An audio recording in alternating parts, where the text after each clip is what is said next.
Hello friends, स्वागत है आपका आपके अपने यूट्यूब चैनल में। और आज हम फिर से अध्ययन करेंगे हिस्ट्री ऑफ स्पेशल एजुकेशन की। तो ये इतिहास का वीडियो है तो थोड़ा सा लंबा हो सकता था, तो इसलिए मैंने इसको 3 भागों में डिवाइड कर दिया। और पहले के वीडियो में हम बात कर चुके हैं कि दिव्यांगता के प्रति, दिव्यांग व्यक्तियों के प्रति समाज में क्या दृष्टिकोण था और धीरे धीरे कैसे उनमें कुछ परिवार वालों के दृष्टिकोण से, कुछ सामाजिक और मनोवैज्ञानिक विचारकों की दृष्टि से काफ़ी कुछ उसमें परिवर्तन हुआ। फिर धीरे धीरे उनके शैक्षिक विचार और समाज में संप्रेषित हुए और उसके फलस्वरूप सरकार का ध्यान भी इस ओर जाने लगा। तो इसी के समरूप में फिर कई शिक्षा नीतियाँ भी आईं और जिनमें विशेष विद्यालय और विशेष बच्चों के बारे में बात कही गई। तो कुछ एजेंसियों की हमने बात कर ली थी, कुछ शैक्षणिक संस्थाओं की बात कर ली थी और कुछ सामाजिक और मनोवैज्ञानिक विचारकों के बारे में भी हमने बात कर ली थी। और अब हम बात करेंगे आज फिर से कुछ शैक्षणिक संस्थाओं की, कुछ शैक्षिक जो नीतियाँ थीं हम उनकी बात करेंगे। जैसे राष्ट्रीय शिक्षा नीति 1968 में हुई थी जो 1986 में हुई थी। तो हम इन सब के बारे में अब बात करेंगे। विशेष विद्यालय तो बहुत हुए, अब तक के समय में विशेष विद्यालय बहुत कम से कम 45 स्थापित हो चुके थे इस समय तक। और विशेष शिक्षा के प्रारंभ की अगर बात की जाए तो विशेष शिक्षा का प्रारंभ श्रीमती निवासन ने प्रारंभ किया अंधेरी मुंबई से। श्रीमती निवासन को इसका श्रेय जाता है कि इन्होंने विशेष शिक्षा का प्रारंभ किया।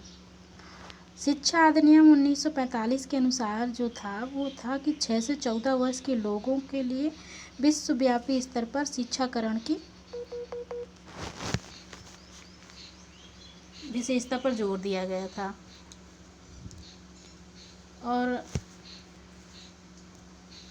1860 के दशक में एक ग्रामीण और कृषि शिक्षण केंद्रों की भी स्थापना की गई थी, जो Tata agriculture and rural training centre for the blind के नाम से भुवनेश्वर में स्थापित है। सन 1960 के दशक के शुरू में ही प्रमुख उपलब्धियों एक था PL 93 से 113 और दूसरा था 94 से 142। ये संशोधित और education for all handicap children act के नाम से पास हुए थे। ये PL का फुल फॉर्म होता है पब्लिक लॉ। तो ये पास हुए। फिर आता है 1965 में आता है the federation for the welfare of mentally retarded. इसका मुख्य उद्देश्य क्या था? इसका मुख्य उद्देश्य था मंदबुद्धि व्यक्तियों हेतु विभिन्न प्रकार के सेवा से करने के लिए जो इनको मुख्य धारा में समाहित कराना था। और 1968 में आती है राष्ट्रीय शिक्षा नीति। ये 1968 की राष्ट्रीय शिक्षा नीति जो है ये कोठारी आयोग की संस्तुतियों से ही पारित हुई थी। इसमें कहा गया कि विशेष विद्यालय और समेकित शिक्षा की बात इस शिक्षा नीति में कही गई। इस समय सभी प्रकार के विकलांगों के लिए पाठ्यक्रम और सामग्री, उपकरण, चिकित्सकीय, मनोवैज्ञानिक एवं सामाजिक सहायता प्रदान कर पाना संभव नहीं था, परंतु अब भी इन्हें भी शैक्षिक अधिकार एवं सुविधाएं प्रदान की जा रही हैं। सन 1969 से 70 ईस्वी को जो है विशिष्ट कक्षाओं का युग कहा जाता है। इस समय कई तरह की अपंगता वाले बच्चों को भी सफलतापूर्वक एकीकृत किया जा रहा था। और 1973 में लुइस ब्रेल मेमोरियल अनुसंधान की स्थापना हुई। पेरिस में सर्वप्रथम ये जो पहले पब्लिक स्कूल की स्थापना 1965 में की गई, जिसमें सांकेतिक भाषा का प्रयोग शिक्षण विधि के रूप में किया जाता था।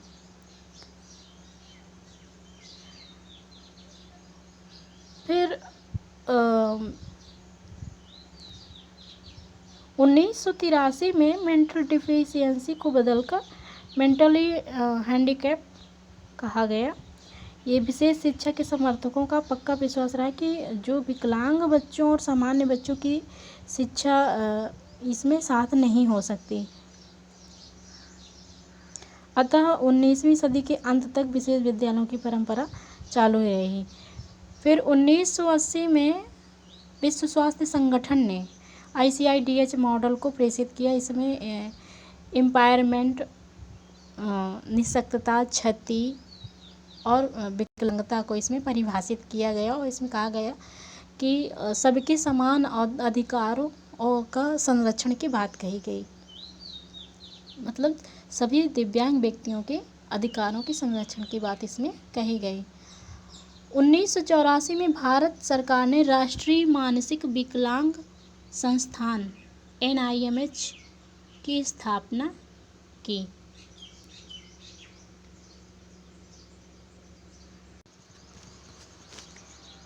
इसका प्रमुख उद्देश्य था मंदबुद्धि बच्चों के प्रशिक्षण हेतु सामग्री तथा संसाधन जुटाने हेतु जो ये संस्थान इसलिए NIMH की स्थापना की गई थी। और 1992 में भारत सरकार ने ही भारतीय पुनर्वास परिषद का गठन किया। भारतीय पुनर्वास परिषद का गठन विकलांगों के लिए चलाए जाने वाले कार्यक्रम की गुणवत्ता पर नियंत्रण रखने तथा सेवा संस्थाओं की अधिक मान्यता के लिए किया गया था, ताकि इससे विकलांगों को सुविधा उपलब्ध कराने हेतु पुनर्वास प्रशिक्षण केंद्र की स्थापना की जाए।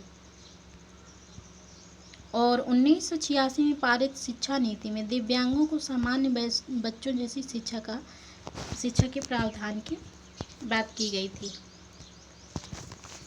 1986 में 1987 में मानसिक स्वास्थ्य अधिनियम पारित हुआ और 1995 में PWD भारत सरकार ने निःशक्त व्यक्ति अधिनियम बनाया।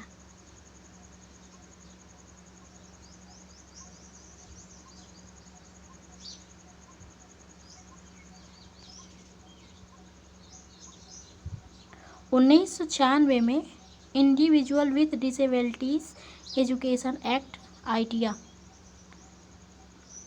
इसने ये जो individual with disabilities education act idea था, इसने PL 142 का जो था उसका स्थान इसने लिया था। ये जो यहाँ पर हमने बात की